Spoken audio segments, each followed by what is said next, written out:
Lake Board meeting for the Upper Long Lake. And if we could start with the Pledge of Allegiance. Pledge allegiance to the flag of the United States of America and to the republic for which it stands, one nation, under God, indivisible, with liberty and justice for all. Great. First, we will start with reviewing the board meeting notices. And although Terry is not here, do we need a motion to allow you to stand in her place or to discuss, or just can you just discuss? Providing information. Providing information. A support person that my office posted the notices in each of the appropriate locations to hold this meeting on a timely basis, and therefore the meeting is in order. Perfect. All right, so now we have public comment. So if anybody from the public wants to come on up and talk, you can just stand up at the microphone here, give us your name and address, and there's 3 minutes. Thank you.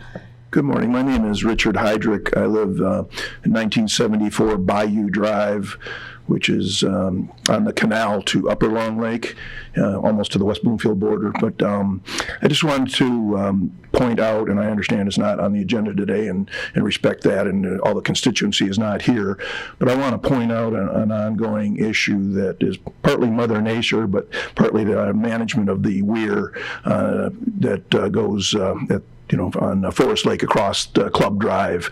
And there's just been a situation, and I think, number one, and thank you, Mr. Cusino, for being on top of this for all these years, but there's a situation where the recipe or the instructions, I think there's a mistake or two that we need to get with engineering to address, because, for example, a valve says to be open all winter long, and that's part of the reason that the lake is so low. But it's become such an issue, understanding that the rain and everything controls that. But right now the water is so low, and that it's unlikely that a lot of boaters that have to go under the bridge are even going to be able to get out and enjoy the lakes this year. But again, I understand that we need to do that, but my request would be to the board that at our earliest convenience, because it does affect a lot of people that use the lakes, would be to gather the appropriate people that I clearly are not here all today, but my request is on behalf of our subdivision, which I've got letters, but I will just kind of cut to the chase, that we get that together as soon as possible so everybody can understand the different points of view of all the people that use the lake, and hopefully standardize and come up with a way of accommodating everybody's needs within reason to move forward and manage the weir in a proper situation. So just like to put that request on record and emphasize how important it is to do that as quickly as possible. Thank you. Thank you. And is there any other public comment? So for approving, next we'll go to approve the business meeting minutes of May 31st, 2022. We've all had a chance to look them over. Unless there's any suggestions or changes, then I'd look for a motion. I make a motion to accept them. Thank you. Motion by Riparian Kuzma. Since I'm in there a lot. Yeah. And then support by JC. All in favor? Aye. Aye. All opposed? That does pass. Next we have confirming the expenditures from the last review.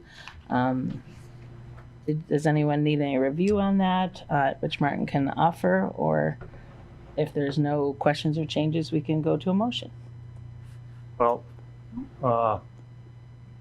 in preparing for this, I got data from the treasurer's office, and I looked at the dates and it seemed a little peculiar. Anyway, that's the data that I used to do the budget for this year. But I'm noticing that the expenditures, I didn't go over that stuff.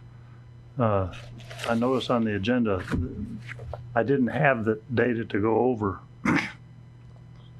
So I may not have accurate history when we talk about the budget. Okay. So the items that we have right now, you mean for the future budget or for the expenditures that we already just what I'd like expended? What I liked to do was have what we actually spent compared to the budget. Okay. And the stuff I got was dated 2021, not 2022. Now, what is your fiscal year? Are we in, April 1st. we're in 2022 right now? It ends on March 31st. Yeah, So but we're in 2022, and we're about to start 2022 to 2023, Yeah. But because it's when not it, a calendar year. but when it comes to my budget, what data should I be using for the expense to compare to the budget? From April 1st, 2022 to March 20, or you mean of the year that we completed? It would be April 1st, 2021, up through what we're spending now until, or sorry, you did spend it already of 2022, right? You mean your All the complete, expenses from last year's Yeah, lake they're all maintenance have done. all been received and paid. yeah. Yeah, well, the So it data, would be 2021 to 2022 is what he needs, right? To have the full year 20 that's done and closed out. April 22, essentially, they're of, really more of a calendar year approach. And I'm surprised that you don't have 2022's information. I mean, Tom is certainly at your disposal. If he well, it hasn't was, sent it, you didn't it was request the it. 2021 to 2022 is the data that I used Great. to create Yes. the 2023 budget, and I thought that was a 2022. so we're not a calendar year, we're a fiscal year. So ours are confusing because you have a little bit from one year, a little bit from another, so it's frustrating. Believe me, it took a while. Well, that's So, frustrating to me. yeah. But we don't, townships don't run on a calendar year. In fact, some run April, some run June, some run July, but it's just the way that they run. So ours is April 1st. It turns out that the lake expenses really start in April and they end, in March. I mean, I could do it at a calendar Well, year. that's perfect, actually, because you're just, Because there's very little going on between January and March, or end of March. There's very little things going on. right, I get bills up to Christmas time. which would still be on the current one that we're on right now. So you're saying that I actually did use the right data? I think so. Yeah. I mean, the chart that's Yeah, in I the think packet, you are. by the way, Ron, has the 2022 budget column, the 2022 actual column, the 23, budgets. Yeah, this is So my, Yeah, I think all- I mean, all you're that correct, information's in there. Ron. okay. I think you're good. I think you used all the right numbers. Okay, well, that's the numbers that I used, was the ones that you guys sent me. Which are the 2022 actual numbers. Okay, Yeah. so I did it right. See, you're so good you don't even give yourself credit. It did it right, but I just thought it was peculiar that it went from 21 to Yeah. 22. Okay, Oh, the heading on top of that report probably said that, and I'm sure it confused you. yeah, That's Yeah. a reflection of our budget year, the township budget year, and not, your budgeting. yeah. Yeah. So I haven't reviewed the expenses, but that's not me anyway. So Okay. someone else needs to say, but I'd like to get a copy of that somehow. It's in your board Packet. packet. Okay. It's in the board packet that got sent out to all board members. Yeah, it was 160 Thursday. pages and I didn't print it all. Well, you can go to each section and just print out the section that you need if you want to show them. Because the biggest one is obviously the presentation that's coming later. So you wouldn't have to print out the whole one. You can print just certain pages. Okay, So there's a summary Yeah. that we prepare, so it's easier to read. yeah, And then here is the actual detail. okay. Okay. So that's how I do it. So I've got that letter somewhere. So I'm not in any position to make a motion on that. Okay. Does anybody want to make a motion? I mean, everything looks in order to me, so I'd right. move to approve the invoices paid. Motion by JC, and then since you weren't here to figure, I'll do the second. Second by Danny. All in favor? Aye. Aye. All opposed? Okay, that does pass. So we are on reviewing the certification of delinquent 2022 assessments to the assessor. My humble apologies, all. In my mind, I was thinking 10. Okay. And then I looked at my calendar and I went, ah! So my apologies. Well, we're glad you're here safely. Me too. Thank you. So next we have the reviewing of the certification of delinquent. And Martin, I know you put that in the packet. So Martin's kind of our honorary informational giver today. Right. So The packet materials contains information from the treasurer indicating which parcels of property were delinquent. And our task is to review that, certify the delinquencies, and report it for collection to the township treasurer. Ultimately, the county if this is not paid prior to that. And then Fairly we need a routine motion matter. to certify it, I, or we And- just review it. I believe at this time of year, I believe the board has allowed the chair of the lake board to certify when they come in the fall. We And have this a is big just long list of confirming people. Okay, the action that you've already done. so there's this no would be a- vote on this one? It's No, just it'd be a motion to confirm the Confirm. certification. Okay, so then do I have a motion to confirm? So moved. Moved by Support. Casey, support by Terry, all in favor? Aye. All opposed? That does pass. So next we have review of the lake's 2022 aquatic vegetation water quality. And is this the presentation? Jennifer, and what's Jennifer's last name? I don't have it on here. Yeah, Jermowitz Jones. Jennifer Jones? Is that what it was? Jermowitz Jones, yeah. Okay. Sorry, that normally we have it on the agenda and I try to read it. Sorry about that. It's okay. So now we have Jennifer to present our, so will she be doing, so that everybody watching sees the presentation? This is why, just, we don't usually have the open meetings anymore. Should we take her off of there and have the PowerPoint running? Yeah, I can Or do you narrate wanna that. run We that? can just go Okay. through it. That'll be perfect. Or I could share my screen and pull it up here too, either way. Yeah, because right now you're what the people are seeing, but they need to see your report. Okay, let me, Not that you're not host looking disabled lovely. participant screen sharing, so it just needs to be enabled. Yeah, so Jennifer was planning to be here, but weather Right. prevented her Right. attendance. So how's the Exactly. weather Yeah, out there? We travel all over the Midwest. Our furthest south project is actually in Cuba, Missouri, so we're used to Wow. traveling long distances. But when it's bad weather, we tend to not take Absolutely. chances, We just appreciate because obviously it's a lot of time on the road. So Better to have- we were planning to be there. Mother Nature had other plans today, just like the last time, unfortunately. But we do plan on being present whenever we can. No, great to have you safe. It's just that we didn't have it set up for, so if you could share Understood. your screen, that would be really helpful. Yeah, I told Tom I'd be willing to do a whole separate meeting, if needed, right? Just at a different time, but he sent me a link.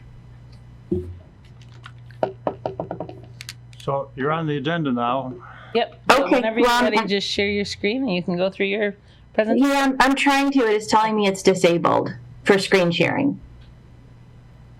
Who is right now doing that? Is it IT or is it Tom? Okay.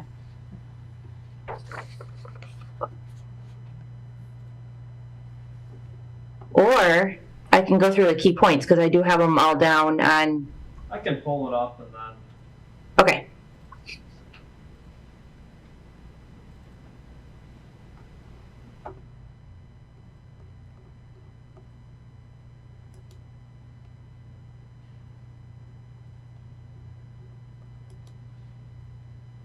Wow, that's a lot. Well, that's why it's usually loaded up. Ready, I swear we normally run a little better.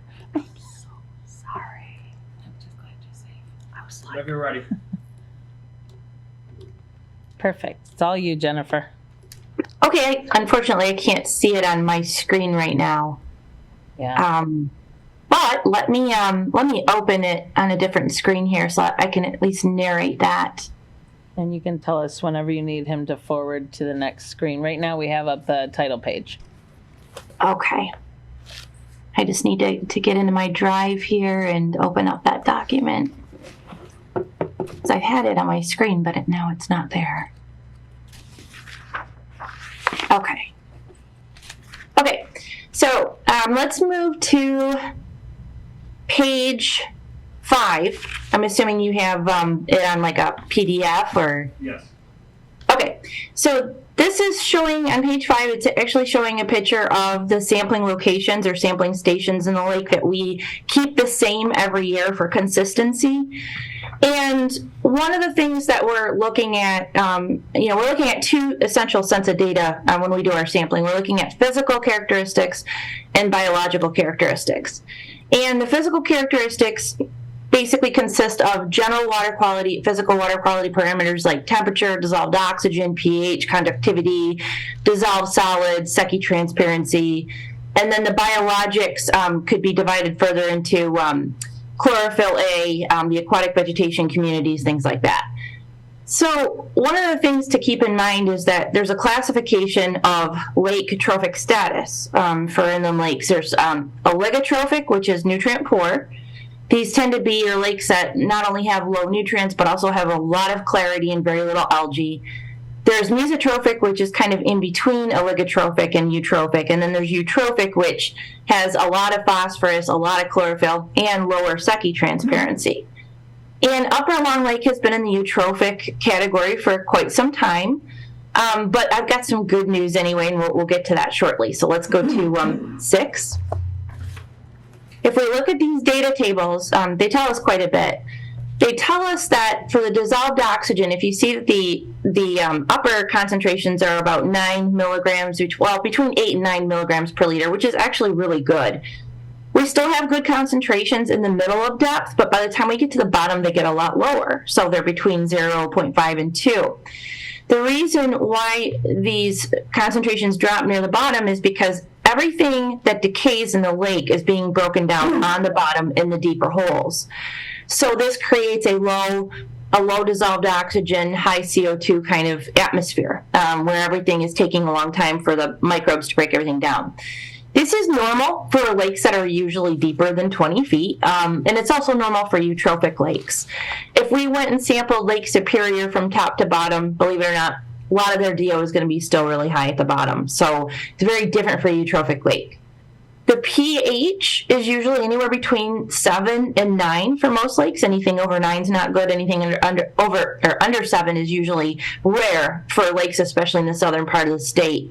Basically saying that you have a well-buffered system. So there's a lot of alkalinity in the water. If there were an acid rain event, the lake would be able to buffer itself quite well.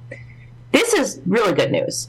The conductivity, which is something we've been very concerned about in recent years because we've been doing a lot of work on Lake Angeles and some other lakes in the area, Wing Lake, and when you have a very heavy rainfall year, thank goodness last year wasn't, but when you have that, your conductivity skyrockets. So it can go anywhere between 900 and 1300. And we know that conductivity over 800 starts to become a problem for zooplankton and some of the aquatic biota. So we worry when we see that number approach or even exceed 800. These numbers are down, which, when I first saw it, I thought, well, that could just be chance, it could be probability, till I saw the nutrient concentrations, and I'll get to that in a little bit. But that really told me a lot more about how this lake functions, because most of the years we've been out there, it's been pretty wet, so we've had a real biased view of how the lake functions. When the conductivity is elevated, though, and I say elevated in the sense that anything over 500 really is kind of a higher number, but this is certainly an improvement. We tend to have higher dissolved solids as well because they're kind of correlative variables. The chlorophyll A, these are pretty high. Anything over 2.5, 3 is getting up there. That just means you have a lot of algae in the water column. Fortunately, a lot of the algal species that we looked at were, even though they were green or there were some diatoms too, they were pretty favorable relative to toxic blue-green algae, which we are seeing becoming more prevalent in the lakes. The other really good thing is when we look at the phosphorus numbers, we have 21 micrograms per liter here, 0.021 milligrams per liter, 21 to 24, 21 to 28. These are below or just near or just above the eutrophic threshold. They're not really high relative to what they've been in the past. I think in the past I've seen numbers in the 50s and 60s or even higher out there. So what this told me, and as well as the nitrogen too, that's pretty low. Anything under 2 is pretty favorable. If we look at the finishing up the table on page 7, same thing for that third basin. We have really good TK Caldwell nitrogen numbers. We have very marginal phosphorus numbers. So when I looked at that along with the conductivity, the lake is very sensitive to runoff. And that's one of the reasons why I think there needs to be focus redirected at the drains coming in, we actually conducted a really large-scale evaluation. It was 7 months long up on Silver Lake in Oceana County. They didn't know what degree that their lake was experiencing from runoff of basically pollutant loading. And we did this modeling, and we found out that at least 60% of their nutrients were coming in from runoff, from 8 different sources of runoff that we were able to track and record, as well as septic systems, because they didn't want to convert to a sewer. So we made recommendations for how they can deal with their septic issues, but more importantly, we started looking at types of biochar that we can use now that are permitted for reducing the nutrient and pollutant loads coming into the lake. So we have another data set coming up here in another month and a half. It'll be really interesting to see, what we're finding with that. So after we collect all the data from that year, this is where it gets kind of tedious. We have to take all the data and put it in our Excel sheet and actually graph it over time. A lot of this data, you guys have SECI data going all the way back to 92. I think I was still in high school. So, it was a while ago. So you can see that there's always going to be fluctuations in these parameters. But overall, we're in a good spot. These are good clarity values to have, especially when you have elevated chlorophyll and algae in the water column. These are still good values. It would be nice to be back into the 2016, 2017 range where we had a lot higher clarity even then. But this is going to change year to year, and it's going to be dependent on runoff too. When we look at the dissolved oxygen, this is even more variable, and a lot of the reason for this is because you're actually taking weight integrated measurements from the bottom to the top, and you're averaging them. So typically, if you have a year where you've got low dissolved oxygen at mid depth and at the bottom, you're going to have a lot of fluctuations and a lot lower peaks, that are going to be lower in concentration. pH too, this is going to be kind of all over the map. A lot of these parameters are going to, fluctuate based on runoff. Conductivity, we are on the way down. We did have a really high peak in 2020. We were very concerned about that. And we're hoping to get even lower. So I think, it just depends on how this year goes with precip. It's anybody's guess. We had a really mild winter as far as ice cover goes in a lot of areas. Total phosphorus, these numbers here, if you look at where a lot of the dots are, even though there has been some variability with peaks, most of these areas where the dots are, it's been pretty consistent over time, give or take a few years here and there. So this is good. What we get concerned about is when we see these graphs, basically a straight upward line that show increases over time with no signs of declining. We want to see the nutrients decline over time, or we start seeing lakes convert from aquatic plant dominated to algal dominated, and when they do that, they lose their clarity entirely. A lot of lakes we work on that have more algae than aquatic plants, may have SECI readings around half a foot to a foot, really low. Lake level data, Ron was very helpful in sending me the data for that, and as you can see, it's been kind of up and down, but I heard some discussion before the meeting about issues with the weir, and obviously, even though we had a low rain year, this is definitely a concern. So I'm not going to get into that aspect of it because that is not part of my scope of work. Native climate vegetation. I will point out that when we do a whole lake survey, we're also doing a couple other surveys at the same time. We're also scanning the entire lake bottom, which takes quite a bit of time to do because we're using 3 different transducers with 3 different frequencies that detect 3 different layers of data. The first layer of data is depth contours, the second one is aquatic vegetation biovolume, and the third one is sediment relative hardness. The biovolume is the key critical parameter because it's the one that's likely to change the most over time. And it's basically showing us the changes in the height of the vegetation above the bottom. So, for example, if we look at, I'm going to skip down here real quick to this page, page 13. If we look at this colorful map, right, where we have all this green color and dark blue color, the dark blue color is your deep hole or your deep holes, because there is also one at the south end. All of these areas do not necessarily have vegetation because of light transparency issues, right? So they lose light, not enough vegetation can germinate. But all the areas you see that are in green, and especially yellow and orange, this is where your denser vegetation is.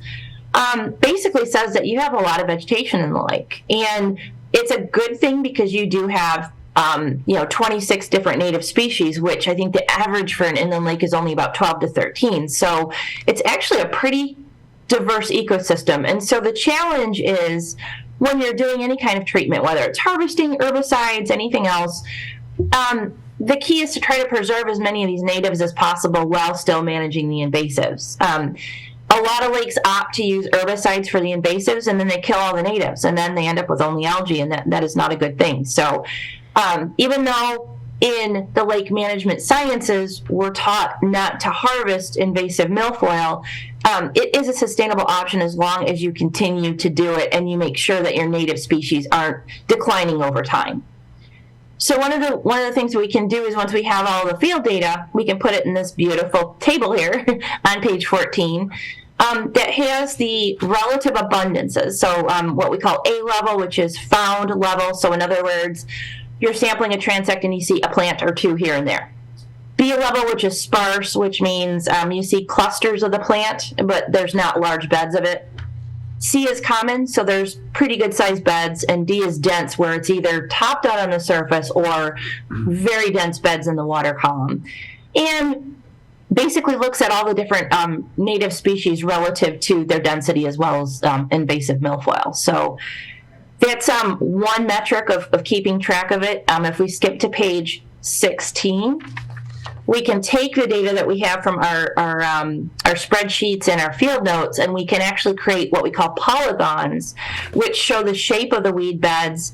And we also rely on our bio-based scans to do that, as well as the distribution. So we can see that many areas of the lake still have milfoil, many areas still have starry stonewort, but the acreage of milfoil, I think, was last recorded at about 25, 26 acres, which is a lot, but not excessive. We do work on a lot of lakes that have hundreds or even thousands of acres of milfoil. So this is a manageable level. And same with the starry stonewort. It tends to be a lot more common, even though there are little areas that are breaking out in the main lake. It's more common in the canal areas of the lake, and it was just under 6 acres. So we made some management recommendations for this year. The scope of work that we have right now with the Lake Board basically allows us to come out at the end of the summer and do a big inventory, the lake scans, the water quality, everything at one time. Ron and I have been talking about doing more about the drains relative to reducing some of these nutrients and also getting the conductivity further lowered.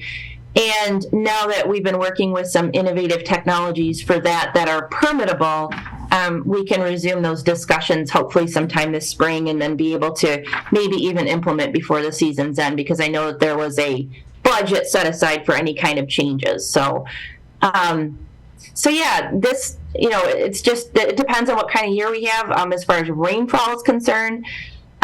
We do now know that the lake is very rainfall sensitive or runoff sensitive. Not all lakes are that way, but this year's data set really confirmed that. So that basically is all I have on the presentation. Is there questions? Yeah, Jennifer, we were mesotrophic a few years ago. Is that correct? I think there may have been one year where you had that higher Secchi reading where it might have moved it into the mesotrophic category, but overall the lake is still considered on the upper end of eutrophic. Right. One of the issues that's on the agenda is wakeboards or wake surfing boats. And I wondered have you noticed the wake surfing has been increasing every year on our lake. And according to the articles from the DNR, they said that the wake surfing boats can disturb the lake bottoms up to 33 feet deep.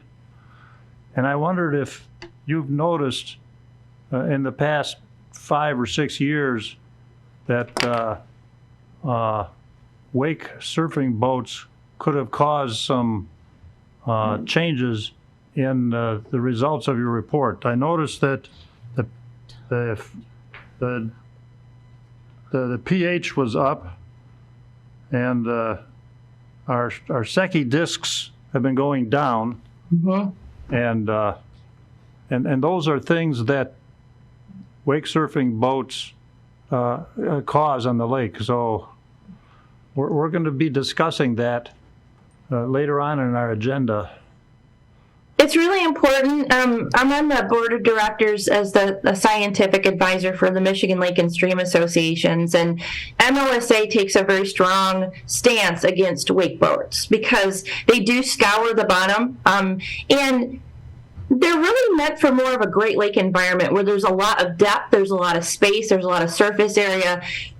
That's going to be able to absorb the wave energy that these things generate. They're not meant for smaller lakes. And if you ask the DNR what a small lake is, they'll say anything under 300 acres, sorry. If you ask a limnologist what a small lake is, we'll say anything under 50 acres. But the reality is that most of our inland lakes, except for the larger ones like Torch Lake, Crystal Lake, Charlevoix, most of our inland lakes are small. And we shouldn't be using these types of boats. They have a lot of impact, not only on sediment, they can actually bury fish spawning habitat, and a lot of inland lakes have been seeing a decline in panfish and small fishery. And they can also erode shorelines, which can also decrease Secchi transparency and clarity. Okay, thank you for that. And also in the agenda is the budget. Could you explain why your costs are going to go up this year? Yeah, we had not had an increase in quite some time, and one of the things that we found out is that the lab we use is now, they increased their prices per sample by about 35–40% each, and then they also included a new disposal fee and a new processing fee to create the data report. So that went up significantly. The other big cost, well, there's two other big ones. The other real big one is the bio-based software that we're using, the scanning software that we're using for the biovolume and the depth contour analysis. Those licenses went up significantly. And then also, of course, labor. We used to be able to bill out at a rate of $85 an hour, and that is no longer possible given all of the overhead increases. So insurances have gone up, labor's gone up, fuel, I mean, you guys know. But it's been hard on just about everybody as far as absorbing costs. Okay, thank you. You're welcome. And the residents on the lake appreciate your annual report, and it gives us a feeling that we're doing basically the best we can.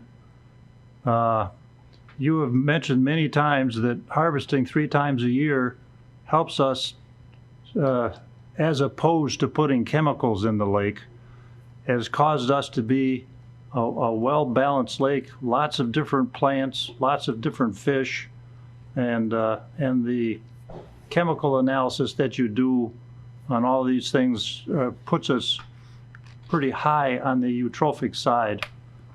I'd like to go back to mesotrophic, but you know. I think we could get there if we can get control of more of the drain nutrients. I really do. I think it's possible because, we did find that lake is very sensitive to runoff. And so if we can reduce what's coming in during those intense periods, that will drive the Secchi back up, hopefully, especially if wake boats weren't an issue. And that's also on the agenda, the drains. We put it in the budget for the past 4 years. And the township has taken over the study of the E. coli coming into my subdivision. And so far, they haven't given us a report as to what they're going to do on that. I think did anybody reach out to let Ron know that it's because they haven't been able to finish because in a drought, you need rain, which you know. Yeah. And we didn't even get any rain event until just recently, and they have to sample twice. So I believe somebody reached out to let you know that. Yeah. By the way, by taking over, it means the township's now paying for it. Oh. So let's make sure we cover all the bases here. The township agreed to pay for this study because it's bigger than just your lake. It's related to people's homes. So it wasn't fair to have the lake residents paying the whole cost of something that is a township issue. So by takeover, I think what he meant was we took over the cost and all of that instead of charging that to lake board or lake owners, which wouldn't have been fair. So I think that was just a choice of words that we could clarify there. But yeah, I believe somebody already reached out, and if they haven't, I'm sorry, but in a drought, you can't do the testing. You have to wait for rain events. We didn't get one until recently, and they did run that, and then they were planning on going out on the next rain event. So I believe you, or did you not? Yeah. Oh, So you did get that. Okay. I started worrying that you didn't know. Okay, yeah. So once the sampling is done, then they'll get back to us. So right now there's no information to give because in a drought, you don't get to run ahead and do rain testing. So once we have that, there'll be something. But yeah, that is a cost that will not be passed on to the Lake Board members or riparians because the township paid for it instead. But Just want to make sure we when the got that out report there. is all done, when that's all done, do you have any information or people we can contact about how to control E. coli coming down drains?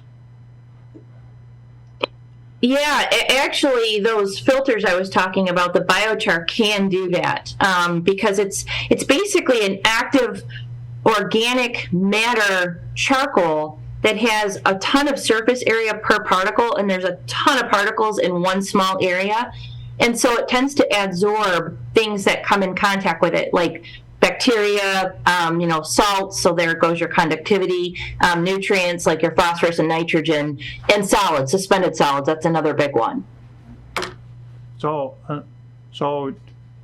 will you continue to be in touch with us when they need to make a presentation and make a recommendation? Can they talk to you about that technology you just mentioned? Yeah, we have a partnership with a company that does that, and certainly, heck, I might even be able to have them do, their own presentation on the So product. Township, just so you know, the Township project is absolutely fine. It's moving forward. Once we have information, it will be shared with everybody, including lake owners, the people not on the lake but just so you know, that, again, although I understand the impatience, it can't move forward till the next rain event. Once it's available, we'll make sure that is available to everybody. And then the lake can talk about how they want to handle it on their end. But again, there's nothing available right now. Once it's available, we'll make sure you have a copy, I promise. So are you sending us the rain? Because it comes our direction. It'll be there. Another thing I was going to mention too, we've been getting more requests to do PFAS sampling. That is something that if you're interested in, we can also sample. We have the special kits to do that. So we take them to an EPA lab, but we have special sampling kits that are required for collection of those samples. So PFAS is something that we've been asked to do quite a bit in that area. Okay, Great. So thank you. Thank you very much for your presentation. I really enjoyed it. That was a lot of. You're welcome. I'm sorry I couldn't be there in person this morning. I had every intention to be. I have one question so I noticed that your Phragmite level is a lot lower than other areas. Is that because of the amount of harvesting that you do? Is that what helps keep the Phragmites less of an issue in your lake than some of the others where it's kind of taken over? Jennifer? Well, In what? In Upper Long? Ron's been doing a pretty Phragmite- successful program. What's that? Ron's been doing a pretty successful program with Yeah. killing the Phragmites. I'm the one that's managing the Phragmites on the lake. Well, you're doing a Good great job. job. That's what Yeah, I it would is. say. It's a substantial difference on your lake than others, so you're doing a great job. Right. The darn stuff is hard to control, so we still need it in our budget, but Yeah. we had a huge outbreak this last year. Mm-hmm. And, but we won't know until this spring Right. if we got it more or less under control. Yeah, they are a menace, not only while they're growing, but when you take them out, they send something out to kill on their way out as well. It's like they're hurting things while they're alive and as you're ripping them out. They're pretty horrible. So you're doing a great job on that. Thank you. All right. So thank you very much, Jennifer. I appreciate that. You're welcome. And then next we have consider adoption of the Lake Board's budget for the fiscal year 2023-2024. And then do you want to go over that one, Ron? Sure. Let me get to my budget papers. The way I calculated it, our total budget is $151,000. Actually, I don't know how to get to it on here, but I have it in my hand. Our total budget is $151,556. The previous budget, based on the data that I collected, was $136,457, and that's $15,000 higher, and 14,700 of that is going to be caused by rebuilding that harvest ramp. So in other words, the most of it is there, and all the other changes, including her increase and so on and so forth, are pretty small compared to the harvest ramp being repaired. And you can go over the details, but basically you'll notice in the details that we're going to increase the see, where is it on here?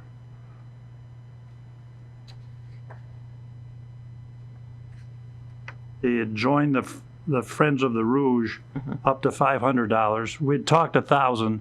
That seemed to cause a problem. Our lake management people said 500 is more appropriate, and we didn't pay them last year because we were debating that. I have data on what they do, but they do a lot of stuff on our lake. They study our fish, they study our frogs. Every year they study our frogs, and they come out periodically and do various tests on lake water quality. And they found a fish that we have on the lake that is rare in the state of Michigan. And they say that they only live in really good, high-quality lakes. And so our lake is high quality enough to have this very rare minnow. And one thing that we did not do at the very top of the budget, in the 2020 actual, we only harvested the shores twice, and so it caused our actual expense to be small. But in our budget, the people on estates and woods and the shores say that if we have more water, we'll probably end up doing all those 3 harvests that we missed. So I think our budget's in pretty good order. Anybody have any questions on it? Just based on something Jennifer said, she said budget set aside for changes. What was that in reference to? That I don't know. Previously, Ron, it was we didn't use it last year, and maybe not even the year prior, but I know we did the year before that. We have like a kind of like a moving item in case we do decide to do some drain improvements. I think it was like 5,000 or something, 5 or 10. Does that ring a bell? For what? For drain improvements, like when we were looking at those filters Well, originally. The drain thing is in our budget, and I That's Okay. the 2,500. and that's the 2,500, and that's a maintenance cost. In 2021, we had 15,000 to build it, and then we had 2,500 to maintain it. And Okay. of course, we never built it, so therefore we're not maintaining it, so that goes down to 0. So right now it's not set aside then? It's not set aside Okay. because we haven't built it. I didn't think so. Yeah, that's why I wanted to make, I got confused when you said that about there's budget set aside. So, okay, so if you build it, then we'll put it into the budget. But right now it's not in the budget, nothing's set The next aside. 4 years or 2024 depends upon if we build that thing that she was talking about, Right. that will clean out the water that's coming down the drains. As a matter of fact, this year, I'm going to start doing E. coli testing again, because after every rain event, the water in the swimming beaches, or 2 swimming beaches, is not safe to swim in. And last year, nobody put up signs. That's not true. The state's That's not testing true. show that it is. Yeah. I mean, but No, the state, Yeah. the The state, we do have testing that was Oakland- given to us, and that's not Oakland true. County does it one day a week, and they do it one day a week. They don't do it after a rain. They just do it every Wednesday or every Thursday, what have you. And they closed the beach last year once. Right. But when I did the testing years before, every time I tested it, I had to close the beaches Now, because I do it after a rain event. remember though, they have trained people that are experts in doing this, and we do have to, although it's great for us to monitor, we do have to go by what the people that are experts and trained in it, and they're saying that your beach is safe. So, and also from the initial testing, that's what, I just need to make sure that we don't throw things out there like it's unsafe to be there. Right. No matter what our impression of something is, scientifically is what we have to follow. Right. So I just want to make sure we don't put out there that it's unsafe to swim after every rain event when that isn't what the data is showing. Yeah. I just want to make sure we don't put any fear out there that doesn't belong out there. Okay, well, I don't necessarily have super records on that, but I take the test to Oakland County and they test it and they say they tell me that it's unsafe to swim. And so, and they said 24 hours after a rain event, they should avoid swimming in the lake. And then after that, it clears up. So one thing that we are told is that we have to follow what they give us because they know how they're using it, what they're doing.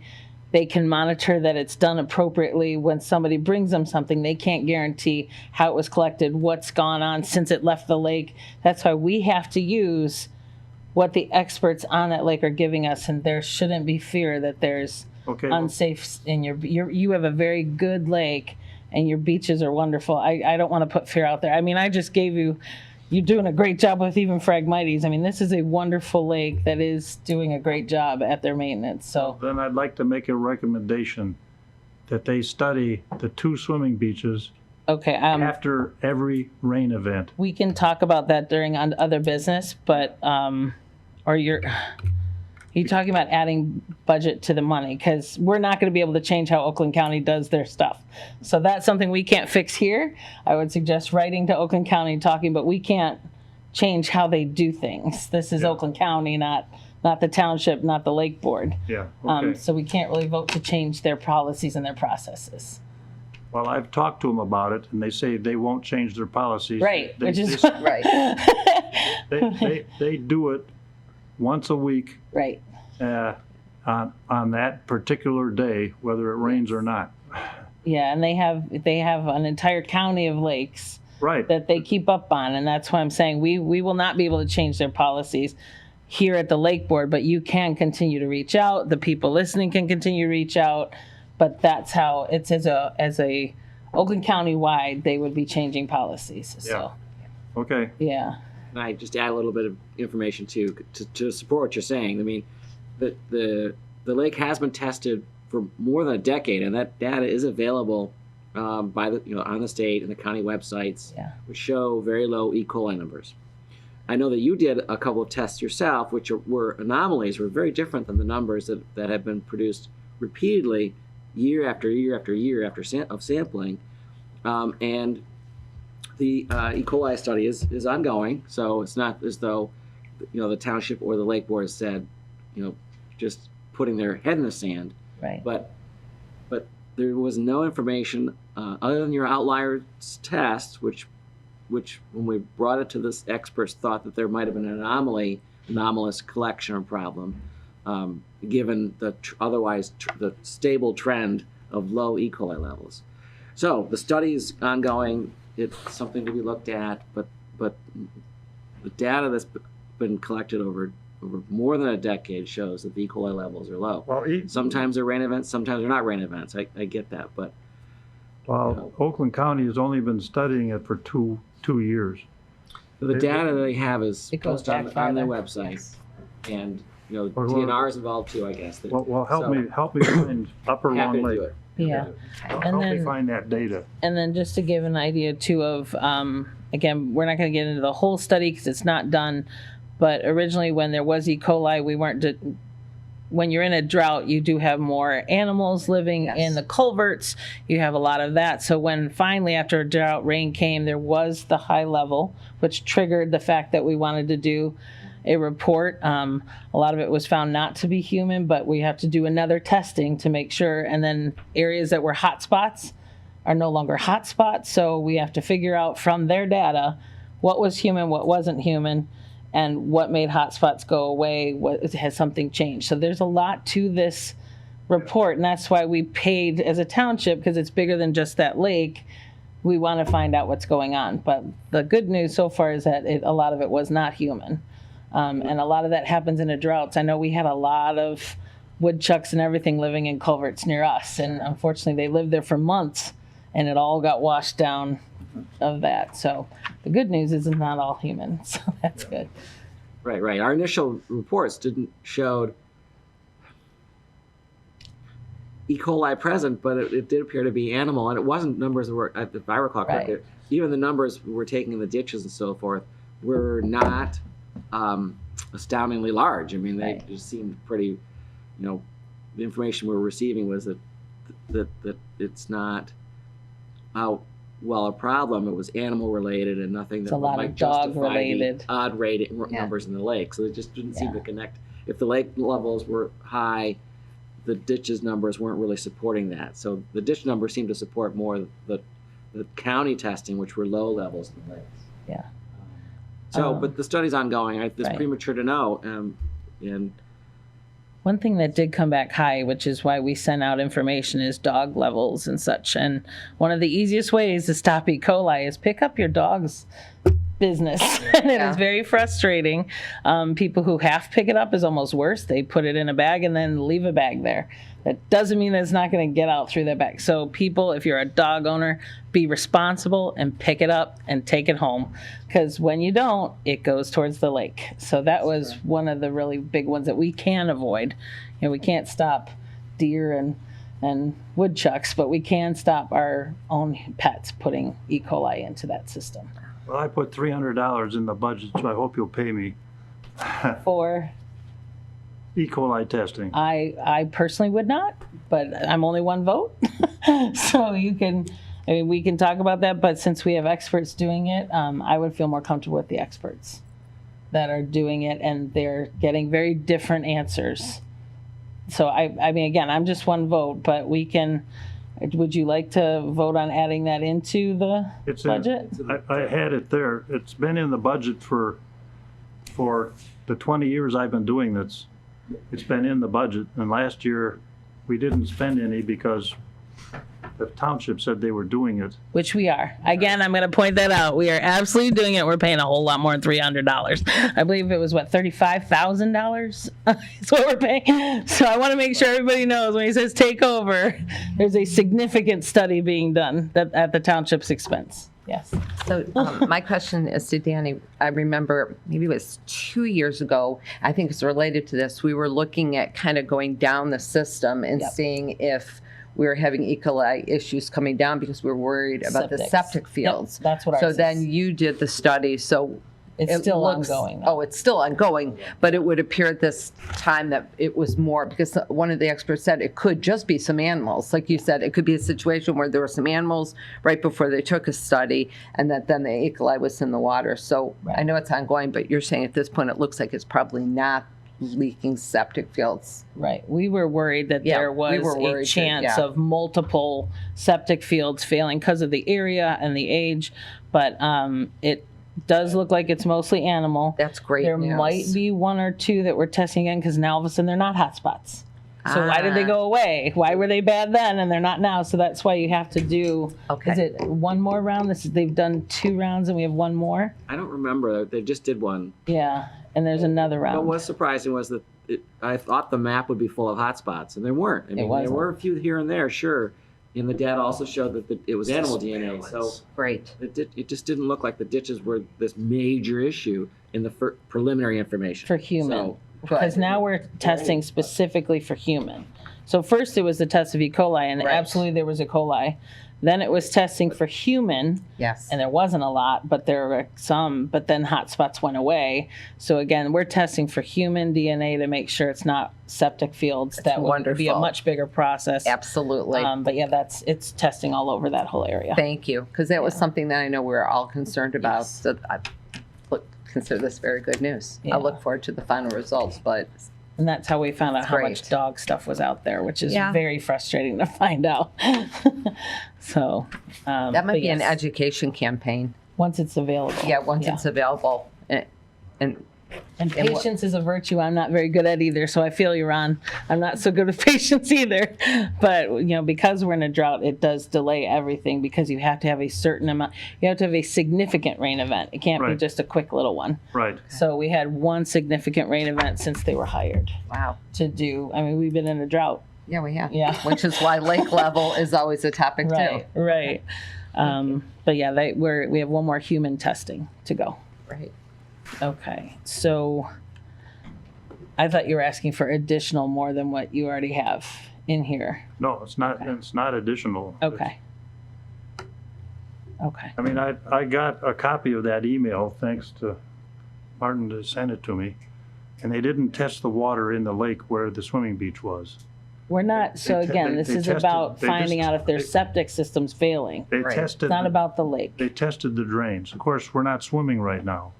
I would hope not. But testing the lake is on the riparians. It's private unless you're gonna let us have a boat launch. That is on you guys, but up to that lake is what we're testing. Yeah. But we won't be paying to test your beaches unless you let me Well, that's swim what at them. I'm The whole township. gonna be testing Yeah, the swimming beach Okay. once the swimming beaches are open. okay, And you're not testing the swimming beach. correct. So therefore, I am The complimenting state, what you're doing. well, the state tests it. We don't as a township. The state tests the DNR tests it, not us.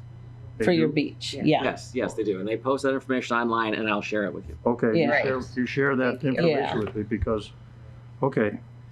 Yeah, and then, okay, so is there any questions for Ron about the budget? Well, I'd like to make a motion to approve the budget. Well, we have to first find out if anybody has questions in this. I'm not sure it's shown here. I just want to confirm. I believe the current SAD is raising $129,361 a year. What's the balance? Typically, you would show the balance available. The fund balance? I'm not sure. I don't have the fund balance. I mean, we've been underspending for several years. And That's why I'm curious what the balance is. I just want to make sure, because if I'm understanding this, you're proposing a budget of $151,556, right, and we only raise $129,361 from the last assessment. well, that's what we spent, yeah. No, that's what we No, raised. that's what we raised. That would be That's like your income. 129. When you're sending the bills to the different parcels and the money comes back in, that would be the amount collected. Yeah. So What you Mark's have- saying yeah. is that's the amount collected. So if the bills are higher than the amount collected, unless we have a healthy fund balance, then we'd have a problem because it wouldn't be a balanced budget. Yeah, I don't. So your bills are $22,000 over budget. Do you have $22,000 in your fund balance? So if we could just hear what the fund balance is, we'd feel more comfortable knowing you're not really overspending 22,000. You're pulling 22,000 out of your fund. Yeah, Tom was pulling up the spreadsheet with that data, but it is Thank a healthy you. fund balance. Okay. And it would then still is leave there a us within- policy on the fund I just wanna balance? make Like, sure is we're there Yes. Council advises, which is marked 10, That's why I want to make 10%. sure it's in 10%. This Totally statute agree. calls for between 10 and 15%. Yeah, not count. But yeah. for the overall project, so Right. for over the 4 years, not necessarily Annual. every year, yeah. a, right? Well, I may, if you Well, want me to we calculate can't do a that. motion yet because he's looking up Tom's looking up right now what the fund balance is. Thanks, Tom. Thank you, On Tom. the screen. Okay. Okay, perfect. So it's up top here. So they have a significant fund balance. Oh, absolutely. Yeah. It used to be. Now and that's still within This is from last year, so. that's from last year. Yeah. And they didn't pull from it, Okay. so we should be good. This one, Yeah, I Yeah, don't there's a remember. big it's right now. usually It's like shown, 103. it's usually shown, that's what I. Okay. Yes. So, perfect. So there will be more than enough to pull from for that. Right. Okay, Perfect. so Tom, can you send that to me in email? Yep, we'll get it to you. That's a new report to me. That's an important report. Perfect. Okay, so any other questions for Ron? And if not, I'd look for a motion. Okay, I move to approve the budget. Motion by Ron, I'll support. support by Terry. All in favor? Aye. Aye. All opposed? That does pass. Thank you you. for your work on that too. Okay, Next, we have consider the approval of Restorative Lake Sciences 2023 contract. So who is, I don't have names, sorry, I don't have names of well, who's doing what today. that's Jennifer, and she talked Jennifer? about it. She Yes. talked about the expenses that caused her to raise her fee. Okay, are there any other questions in the contract? You already approved it, correct, Mark? I have not reviewed it. I did look at it before the meeting. The one thing I wasn't sure if there was the insurance Oh, certificate. and that had is been always provided. important. Jennifer? Oh, we have maximum liability, so all you have to do is request us to send you it and we'll send it to you right away. Okay, we're requesting. We're requesting. Done. Once we receive it, I can't sign anything without proof of insurance. Okay, yeah, just let me know in the future, but absolutely, we have it, we have to have it, so I will send you that I today. like saying with that, you know, but Yeah. with Are there any? Upper Long Lake Board. attorney I didn't review. notice that this is just the consultant. This isn't, a motion to approve the contract The attorney pending review receipt of and the. receipt of. Everything else is okay though. You already reviewed it. That's fine. Okay. Okay, then I'd like to make a motion to approve the Restorative Lake Science 2023 contract pending legal review and receipt of insurance documentation. Great. Motion by Terry, Support? support by JC. All in favor? Aye. So Jennifer, you're gonna do that? Yeah. Yes, I will do that as soon as I'm off of this Zoom. Okay, Perfect. Thanks. So that passes. Thank you. So next we have approval of the card note quotes for Shores Island Phragmites expense for fiscal years. Is that Ron presenting? yeah. We thought in our original 4-year budget that maybe the Phragmites would be somewhat controlled. And so therefore, last year, they didn't do anything, but they said, they went and examined it and said that they still need to have $2,000 a year. So I had sent a contract here, I reviewed it and, to be signed. I mean, it wasn't a contract. They just said that they wanted to be $2,000 each year. Now they gave us a contract a couple years ago, but it had 2,000, 0, 2,000, and 0. So now I'm suggesting that we have 2,000 in each year. And then they'll send a contract for us to review because we need a contract, Okay, updated contract. so they need a contract. Oh, Yeah, absolutely. yeah, we don't give out any money to vendors without that. And that's to protect you guys too, just so you know that you have a contract with them, you give them money, you need to make sure, and we have had other places not be on the up and up and not bring services to the lakes that they serve. So this is to, especially, I think we talked to you about one other vendor we suggested, it was either you or another, we just suggested not to use because of that. Mhm. But this is to protect you, to make sure that they do the services that they promise. Okay, Yeah. and they do that in the fall, so we have plenty of time to get that Okay. contract. Well, and if they get it over, Mark will just make Yeah, sure and have them send their insurance with it, just that they could always automatically, Yes. there always has to be proof of insurance. Again, that's to protect all of you. That if they send that and the insurance, you'll look it over. and I can chat with Ron over what we're looking at. so. Perfect. Perfect, yeah. Yeah. And unfortunately, that's, yeah, there's some that have taken advantage of other lakes in the past. So we got to make sure to protect against that in the future. Just like homeowners, right? Exactly. You hire a contractor, you give them a deposit, and poof. They disappear. Or I didn't agree to that. I said this. So So I'll make a motion that we disapprove or I don't know that. Or no, you I can, think you you can could just- approve it based on receipt of. Approve yeah. it based on receiving the insurance and the contract And Yeah. attorney review. Yeah, an attorney review. and attorney review. So it's in there waiting to be spent once they say Right. what they have. I would Perfect. support that motion. All right, then motion by Ron and support by Terry. All in favor? Aye. Aye. All opposed? Perfect. So now for other business, and just to do a quick note before we get there, that there has been mentioned twice about the, I'm sorry, I just blanked out, about doing no, not the boat launch, the questions of the lake levels and the weirs. The reason that's not being discussed today is because we don't have everybody here that's involved. So there will be another meeting set. We'll reach out to all those involved, both Ron and the engineers that are part of the ones that made the contract, Forest Lake, Noah's team, and all of that, and have everybody together in one meeting to fully discuss it. Because if we only have one side of one lake represented versus all those that are affected, it's not a fair assessment. So the reason it's not being discussed today is because we don't have everybody who's a stakeholder available and in the room. But that will be discussed at a further one. And you'd have to notice it and. Correct. It has to be publicly noticed because, Yeah. again, it's not fair to the other sides involved.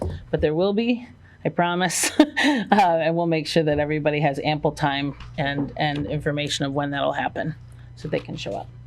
Okay, so for other business, we'll have, first is the discussion of the boat launch site access. Is that Ron doing that? Well, we don't have an access issue per se. The ramp is damaged. Right. And the ramp needs to be repaired. For example, we had some of our contractors come on the lake and they had great difficulty launching their boat. In the budget, like I said, I have $14,000 in there to do that. And And you'll be bidding it out. Martin, you're working with our subdivision to get the right. They're a little confused about. They got a quote from the guy who's going to do it. They got a quote from an engineering company that said they're going to do an engineering study.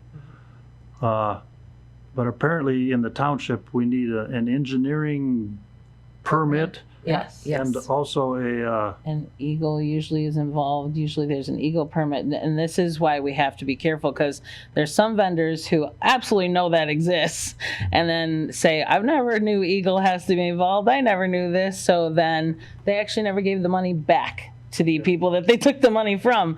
So this is why we now make sure that the vendors that are being used understand the rules of the state, the rules of the township, and they don't take your money before they actually deserve your money.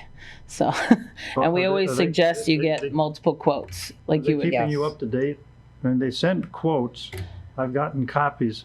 They send quotes from the builder or the person that's going to do the repair. They send quotes from the engineering company, and they're trying to get another quote from an engineering company to get at Do you least have two. more than one builder quote? I would want personally to Yes. have more than one builder quoting on this.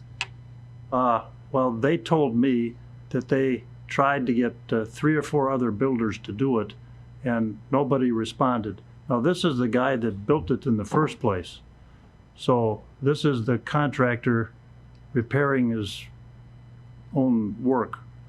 That sounds like maybe that's not a good idea. Exactly. That's I why. have a little background. Maybe I Yeah. Yeah. So this is an HOA piece of property, and the HOA is doing obtaining quotes to repair their launch. Historically, lake boards, because they utilize the launch, provide some financial support for maintenance of the launches, and ultimately that's what's being asked of the lake board is that once the HOA does all of their work and expends the money to repair their launch, that the lake board would contribute some portion based upon its usage. It doesn't currently pay a rent or any kind of fees, so the fee is kind of this, Right. help us maintain it when it needs maintenance. Yeah. The HOA we have shared with the HOA for quite a while now, all of the information required for the floodplain and wetlands permit, erosion permits, the eagle permits, and answer any questions they have on the matters. The last thing that I saw was that they sent us an engineer's proposal for the work that's required, because a professional engineer has to draw up plans to support the floodplain wetlands permit. Our engineering department took a cursory review, and I advised the HOA officer that it appeared to be satisfactory description of the work that would be needed. Whether the work in fact is or not satisfactory is another question, but the proposal as written appeared to describe the amount of the work that was required in order to review the permit. Did they also take this to ZBA? I think they did, didn't they? To who? The zoning board? That I don't know. Could be another lake.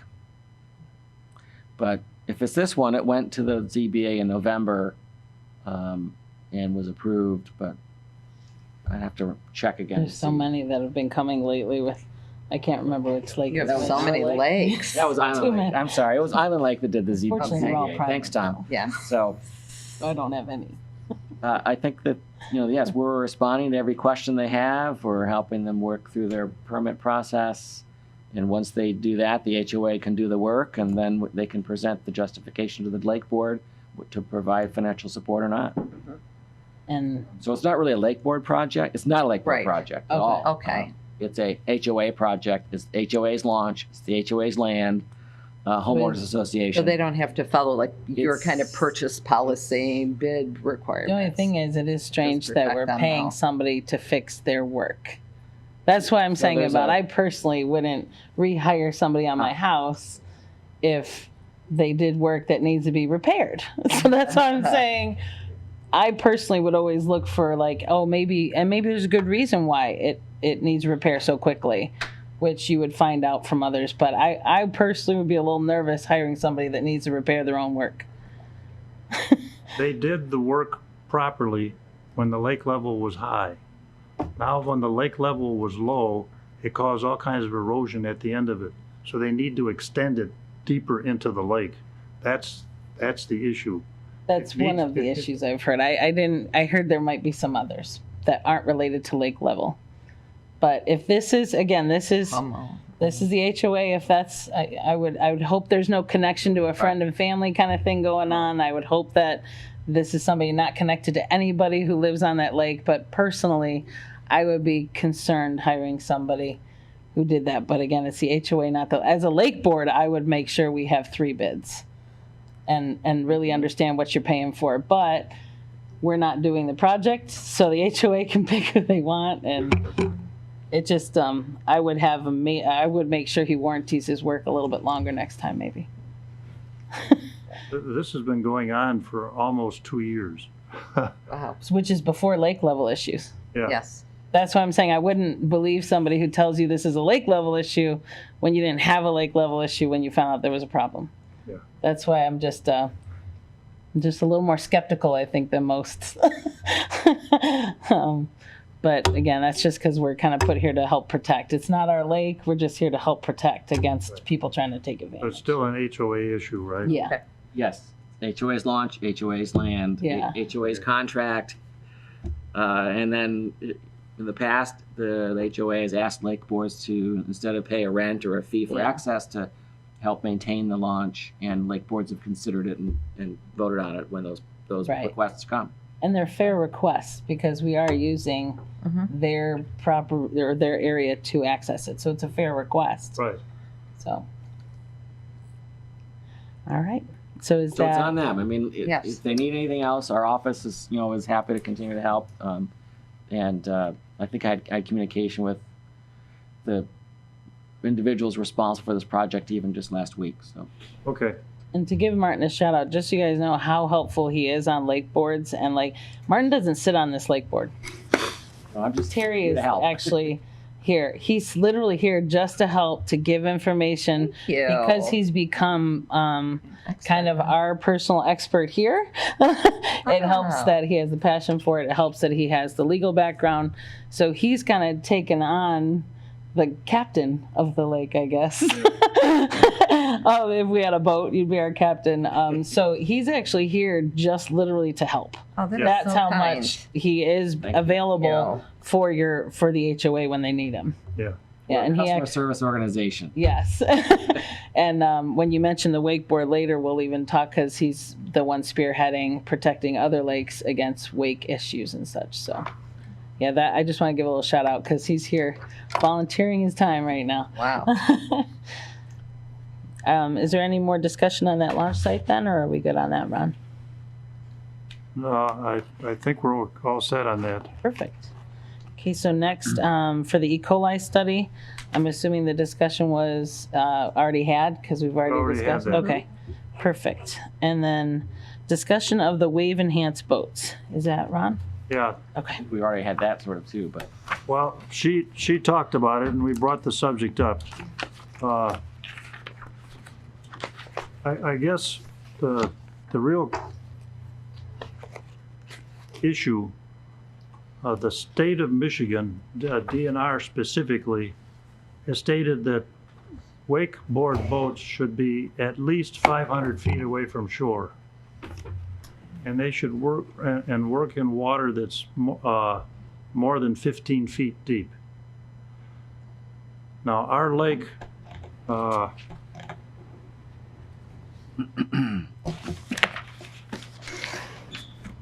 I asked to get a map with the dimensions on it, but I think our lake is less than 1,000 feet wide. But I don't have a specific map that tells me how wide the lake is. Okay. But we Hey, have a deep. I think Jennifer's still on there. Jennifer, are you trying to talk? Yeah, I was just going to add, I could have my GIS guys do a map with the distances, and that way they can kind of put a shaded contour in the contour map of where they would have to basically stay if they were to be boating out there. Yeah. Okay, That would be very helpful. Thank you, Jennifer. you're welcome. So, we have about 8 to 10 people who have wakeboards on the lake, and they wakeboard frequently. Now, specifically just for me, they have damaged my seawall. I have a rock seawall, and when these 3 or 4 foot high waves come on shore, then they knock the rocks into the lake. Oh. And my next door neighbor has a rock seawall, and he has the same problem, except he has a boat. I have my boat up on a launch. His boat is in the water. His boat got damaged, and his dock got damaged. Oh. And so those are specific things that I know of. All around the lake, we have people complaining about it. They also say in another DNR report that when the water is, or the wakeboard prop, because the boat is on an angle, and they put 500 pounds of water in the back of the boat, so the prop reaches, the forces from the prop reach 33 feet deep. And I'm sure Jennifer can, because she gets the same information. You know, one of the things we looked at, this is really revealing. I don't know if you're familiar with Big Star Lake in Baldwin, but it's a fairly large lake. It's just under 700, maybe it's 960 acres. Yeah, I think it's just under 1,000 acres. It's a large lake, and they have 3 lobes. So it's basically like 3 fingers, and they're wide, right? Mm-hmm. So there's a lot of wake boats out there. Well, one of the things that they started noticing was that the sand on their beaches, which is known to be very blonde sand, really nice sand, was starting to have these darker black patches of organic matter on them, and they were trying to figure out where they were coming from. Well, there's one part of that lake that it's kind of like a looped canal that has a lot of black organic matter, and the boats were going around that canal and literally driving this flocculent organic matter out into the main part of the lake, and it was distributing along the shorelines of a lot of these homes. And we found that out a couple of years ago, and that's one of the things we actually turned into the state, was that we had concerns about this, and now it's becoming a big issue because there's been a lot of studies done subsequently that have shown the same kind of thing on different water bodies. So I think our lake is 126 acres or very close to that. And the wakeboard people, I have a map of the lake, and Jennifer put up a map of the lake in her presentation. But we have an area out here that's 22 feet deep. In the deepest spot is 22 feet deep. And so this is where they've been wakeboarding. Down here, it's too shallow. A wakeboard boat does not create a big wake in shallow water. So they're doing it in the quote unquote right spot on the lake. But when I had my lake management committee meeting, which are members of all subdivisions in the subdivision, they all were very upset with wakeboarding on our lake. But we felt that because the state does not have a law that says you can't do it, we felt that we were not in a good position as homeowners to say you can't do it.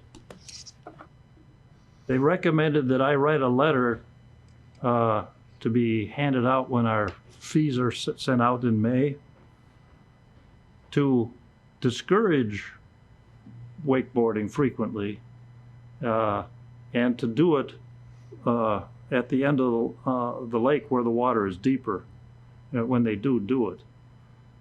But there's a bunch of them that said we would prefer not to have lakeboards on the lake at all, but we as homeowners can't tell these 10 people that they can't wakeboard. Now it turns out if they wake surfing. I'm going to confuse the words a little bit, but it's wake surfing that's the problem. Right. When they're going very slow and creating a very big wave. And it's getting more popular. So they wanted me to bring that up to the lake board meeting to see is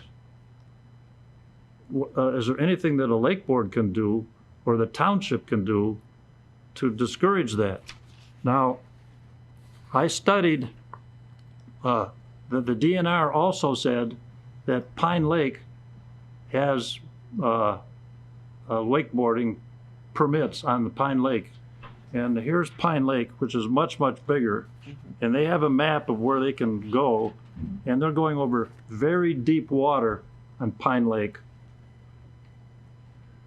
And the Pine Lake people aren't complaining about it. So on a much larger lake, which is deeper, they have made a regulation as to where they should be and how they should act.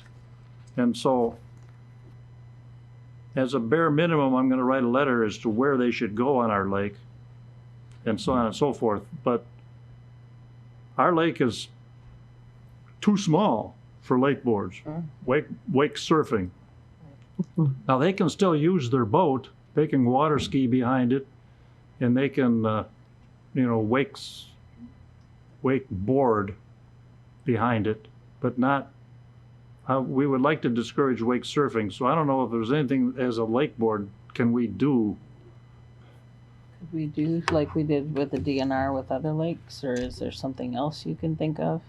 Well, the problem I see is I understand what you're proposing is that the lake board try to establish some type of prohibition about the use of these boats in the wake producing mode in certain areas of the lake. Right. How do we enforce that? Yeah. That's the The lake board's not really a regulatory body in that regard. It undertakes projects to improve the lake. But as far as some type of enforcement action, we have no ability to enforce that. But could We could do a recommendation. Yeah. We could include, and we have included this presentation in the packet as an informational tool. And I believe this includes some recommendations. I don't dispute the fact that these boats do damage. I am familiar with them and have looked into this issue before. I'm not sure the lake board is the right vehicle to attempt any type of regulation like that, though. Well, Okay. although we wouldn't regulate it, couldn't we do something like the township right now is doing no way, like on all the others where you aren't allowed to have any boats other than really a Right, pontoon? that's what I say, the township has Could we, rules. but it's, wait, hold on one sec. Yeah. But we didn't have the rule. We aren't allowed to have the rule. We went to the DNR who's allowed to have the rule. We're not allowed to make it. So could we go to the DNR as either the township or the lake on behalf of the lake saying, we'd like to request this and have the DNR decide if they would? And I think that's what Ron was saying, Yeah. is that as far as any type of regulatory action, the lake board can't do that. Right. The lake board can write letters advocating for it, including to the DEQ and DNR. You can write letters to the township, but as far as I thought I heard you saying that you wanted the lake board to get actively involved in some type of regulation of these. I don't think the lake board is in a position to do that. I'm but looking we for could. advice. So- I'm not telling the lake board that they have to do it, but I can't drive my boat to Lower Long Lake or Forest Lake because I have a gas-powered boat. So the township has a regulation actually throughout the whole township that my lake is the only lake to have gas-powered boats. So we're working on technically that is something we're working on with the DNR to make that enforceable, because it is an honor system right now. There are certain lakes that want it to be enforceable, so they have to hire Oakland County Sheriff to come out and enforce it. The Right. township doesn't have although I'd love to be part of that motor fleet out on the lake. We don't have that. So if the DNR approves it, which again, this is an honor code system right now. So Right. if the DNR approves this to stand, then it would be up to the lakes to pay the Oakland County Sheriff to come out and enforce it. Like, they wouldn't be calling us to stand on the side and say, oh yeah, it looks like about that much speed. They wouldn't be calling the township police at all. Yeah, They would have, they have an actual contract with the Oakland County Sheriff who does marine patrols. Yes. and we do have that. Yeah, so you would have them have a enforce marine it. We have the sheriff coming out, Yeah, but the sheriff can't enforce something like that because it's not a. the DNR has to set it. Yeah. So how can we do that? If you're looking for recommendations, my recommendation would be authorize the chair to write letters requesting an examination of the lake and requesting that as a particular regulation on this particular lake. Okay, And that can be done through the DEQ and the township, or the chair- DNR and the township. Is the chair allowed to divert that to the captain because he has the DNR relationship? I mean, he's already working with the DNR on. Supervisor, other you can lakes. delegate. I am Yes, delegating as the chair to my captain. You already have relationships that I would be Happy to help. starting. Happy to help. But I mean, just to put a top on it, I mean, the lake board and the townships don't have authority to regulate this lake. If this lake were something that a watercraft regulation was wanted, the next step is the township, and it would require both West Bloomfield and Bloomfield Township both to ask the DNR to look at a regulation that limited or banned or whatever it was the use of this particular type of boat. no, not the boat. I mean. We're in wake mode. So I get confused with that too, but it's wake surfing using that boat. I'm not so sure that we want to ban the boat. Ron, We just, I think the term you're looking for is operating the boat in wake-producing mode, right, Yeah. enhanced, yeah. which is used for both wake surfing and wakeboarding. right. Yeah. So it's the use of it in that mode where it's Yeah. more stern dragging and. Exactly. Yeah. And when I talk about it, I get the two confused. I wanted to clarify. Yeah. I say wakeboarding and wake surfing, and I get the words. But it would Wake, affect both. wake is what you're enhanced saying. boats that Yeah. But create. what That's Mark is problematic. making sure you understand is it would affect both. By taking away one, you take away both. So you would be taking away wakeboarding and wake surfing. Well, what I'm suggesting is that the adverse impact these boats produce is not how they're being used. It's when they're in wake mode, producing the huge wakes. Right. No matter what that wake is being used for. Oh. Yeah. So no matter what they put So- behind them, that's what would be removed. Yeah. Including What they put wakeboard. behind it is a teenager who's having lots of fun. Right. Doesn't look like fun. Granted, It doesn't look like Yeah. So, They're really great. On a bigger they're on lake, lots it of would be different lakes, perfect. and you see them, Yeah. and, Yeah. and people are. They are proliferating. I see them myself. I've read the reports from a lake board's areas about what lake health. This is a lake health issue. There is a lake health issue. That's no doubt about that. Absolutely. Jennifer mentioned that. Ron, Yeah. this might be a stretch, but it's something worth pursuing. I heard you talking earlier about the rare minnow, and I couldn't help but wonder if maybe it was the pug-nose shiner. It's a pug nose. Yeah. Yeah, I've seen those in there. Well, yes, since that is such a good indicator of water quality, they're pretty protected. I mean, there's even herbicide restrictions around that. So I'm wondering if you could pursue, using that as another rationale to ban the wake activities. Yeah, that would be a See good him writing rationale. DNR would eat that up.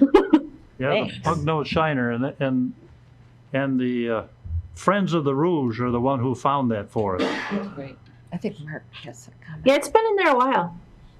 I just had a quick question for Martin. I know we had talked about the DNR application. Was part of that a petition as well?